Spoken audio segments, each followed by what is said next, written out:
বললাম যে ঠান্ডা পেপসি, কোকাকোলা, আরসি মদ। তখন আরেকজন বললো এটা মদ নয়।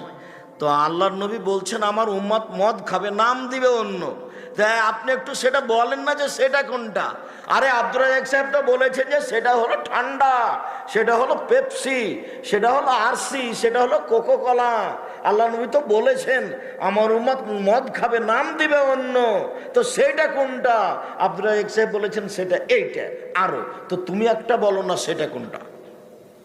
এই যে তোমরা টাইগার খাও কেন, স্পিড খাও কেন, এগুলোর মধ্যে অ্যালকোহল নাই? দিব্যি বাচ্চাদেরকে এগুলো খাওয়াচ্ছে অনেকে, দেখা যায়। আপনারা কি পাগল হয়ে গেছেন নাকি? এগুলোর মধ্যে এমন ক্ষতিকর উপাদান আছে যেগুলো দিয়ে মানুষের কিডনি ড্যামেজ হয়ে যায়। দিব্যি রোজার মাসে রমজান রোজা খুলেই একেবারে সিগারেট হাতে নিয়ে একদম এগুলা খাওয়া শুরু করো। এগুলোর মধ্যে মাদকদ্রব্য আছে, যে পানীয়র মধ্যে যাররা পরিমাণ মাদকদ্রব্য থাকবে সেটাও। বললাম যে ঠান্ডা পেপসি, কোকাকোলা, আরসি